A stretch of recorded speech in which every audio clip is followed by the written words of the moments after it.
ত্রয়োদশ খণ্ড। দ্বিতীয় পরিচ্ছেদ। শ্রীরামকৃষ্ণ ও সত্য কথা, নরলীলায় বিশ্বাস করো। শ্রীরামকৃষ্ণ প্রাণ কৃষ্ণাদি ভক্তের প্রতি। আর সংসারে থাকতে গেলে সত্য কথার খুব আঁট চাই। সত্যতেই ভগবানকে লাভ করা যায়। আমার সত্য কথার আঁট এখন তবু একটু কমছে। আগে ভারী আঁট ছিল।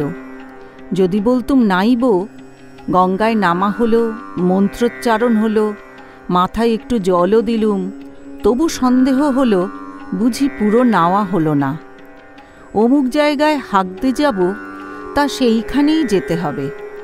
রামের বাড়ি গেলুম কলকাতায়, বলে ফেলেছি লুচি খাবো না। যখন খেতে দিলে তখন আবার খিদে পেয়েছে, কিন্তু লুচি খাবো না বলেছি, তখন মিঠাই দিয়ে পেট ভরাই। সকলের হাস্য। এখন তবু একটু আঁট কমেছে। বাহ্যে পাইনি, যাব বলে ফেলেছি, কি হবে? রামকে জিজ্ঞাসা করলুম। সে বললে গিয়ে কাজ নাই। তখন বিচার করলুম, সব তো নারায়ণ, রামও নারায়ণ, ওর কথাটাই বা না শুনি কেন? হাতি নারায়ণ বটে, কিন্তু মাহুতও নারায়ণ। মাহুত যে কালে বলছে হাতির কাছে এসো না, সেকালে মাহুতের কথা না শুনি কেন?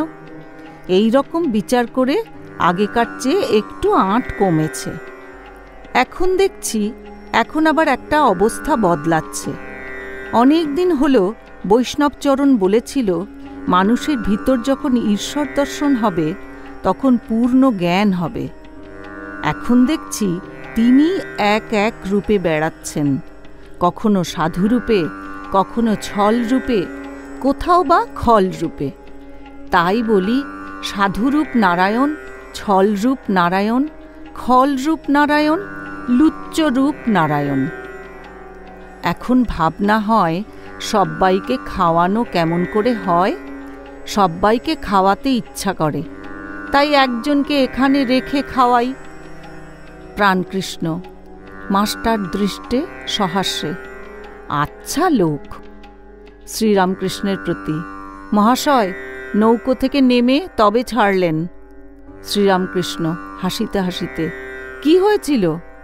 প্রাণকৃষ্ণ, নৌকায় উঠেছিলেন, একটু ঢেউ দেখে বলেন নামিয়ে দাও। মাস্টারের প্রতি, কিসে করে এলেন? মাস্টার সহাস্যে, হেঁটে। ঠাকুর হাসিতে লাগিলেন। প্রাণকৃষ্ণ ঠাকুরের প্রতি, মহাশয় এইবার মনে করছি কর্ম ছেড়ে দেব। কর্ম করতে গেলে আর কিছু হয় না। সঙ্গী বাবুকে দেখাইয়া এঁকে কাজ শেখাচ্ছি। আমি ছেড়ে দিলে ইনি কাজ করবেন, আর পারা যায় না। শ্রীরামকৃষ্ণ, হাঁ, বড় ঝঞ্ঝাট। এখন দিন কতক নির্জনে ঈশ্বর চিন্তা করা খুব ভালো। কিন্তু তুমি বলছো বটে ছাড়বে, কাপ্তেনও ওই কথা বলেছিল। সংসারী লোকেরা বলে, কিন্তু পেরে ওঠে না। অনেক পণ্ডিত আছে, কত জ্ঞানের কথা বলে, মুখেই বলে, কাজে কিছুই নয়। যেমন শকুনি খুব উঁচুতে উঠে, কিন্তু ভাগাড়ের দিকে নজর, অর্থাৎ সেই কামিনী কাঞ্চনের উপর, সংসারের উপর আসক্তি। যদি শুনি পণ্ডিতের বিবেক বৈরাগ্য আছে, তবে ভয় হয়, তা না হলে কুকুর ছাগল জ্ঞান হয়। প্রাণকৃষ্ণ প্রণাম করিয়া বিদায় গ্রহণ করিলেন ও মাস্টারকে বলিলেন, আপনি যাবেন? মাস্টার বলিলেন, না, আপনারা আসুন। প্রাণকৃষ্ণ হাসিতেছেন ও বলিলেন, আর তুমি যাও। সকলের হাস্য। মাস্টার পঞ্চবটির কাছে একটু বেড়াইয়া ঠাকুর যে ঘাটে স্নান করিতেন সেই ঘাটে স্নান করিলেন। তৎপরে ভবতারিণী ও রাধাকান্ত দর্শন ও প্রণাম করিলেন। ভাবিতেছেন, শুনিয়াছিলাম ঈশ্বর নিরাকার, তবে এই প্রতিমার সম্মুখে কেন প্রণাম? ঠাকুর শ্রীরামকৃষ্ণ সাকার দেবদেবী মানেন এই জন্য? আমি তো ঈশ্বর সম্বন্ধে কিছু জানি না, বুঝি না। ঠাকুর যে কালে মানেন, আমি কোন ছাড়? মানিতেই হইবে। মাস্টার ভবতারিণীকে দর্শন করিতেছেন। দেখিলেন বাম হস্তদয়ে নরমুণ্ড ও অসি, দক্ষিণ হস্তদয়ে বরাভয়, একদিকে ভয়ঙ্করা আর একদিকে মা ভক্তবৎসলা, দুইটি ভাবের সমাবেশ। ভক্তের কাছে, তার দিনহীন জীবের কাছে মা দয়াময়ী, স্নেহময়ী। আবার এও সত্য, মা ভয়ঙ্করী, কাল কামিনী।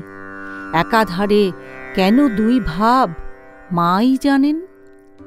ঠাকুরের এই ব্যাখ্যা মাস্টার স্মরণ করিতেছেন আর ভাবিতেছেন, শুনেছি কেশব সেন ঠাকুরের কাছে কালী মানিয়েছেন। এই কি মৃন্ময় আধারে চিন্ময়ী দেবী? কেশব এই কথা বলিতেন। এইবার তিনি ঠাকুর শ্রীরামকৃষ্ণের কাছে আসিয়া বসিলেন। স্নান করিয়াছেন দেখিয়া ঠাকুর তাহাকে ফলমূলাদি প্রসাদ খাইতে দিলেন। তিনি গোল বারান্দায় বসিয়া প্রসাদ পাইলেন। পান করিবার জলের ঘটি বারান্দাতে রহিল। ঠাকুরের কাছে তাড়াতাড়ি আসিয়া ঘরের মধ্যে বসিতে যাইতেছেন। ঠাকুর বলিলেন, ঘটি আনলে না? মাস্টার, আজ্ঞা হাঁ, আনছি। শ্রীরামকৃষ্ণ, বাহ। মাস্টার অপ্রস্তুত। বারান্দায় গিয়া ঘটি ঘরের মধ্যে রাখিলেন।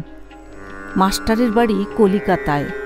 তিনি গৃহে অশান্তি হওয়াতে শ্যামপুকুরে বাড়ি ভাড়া করিয়া আছেন। সেই বাড়ির কাছেই কর্মস্থল।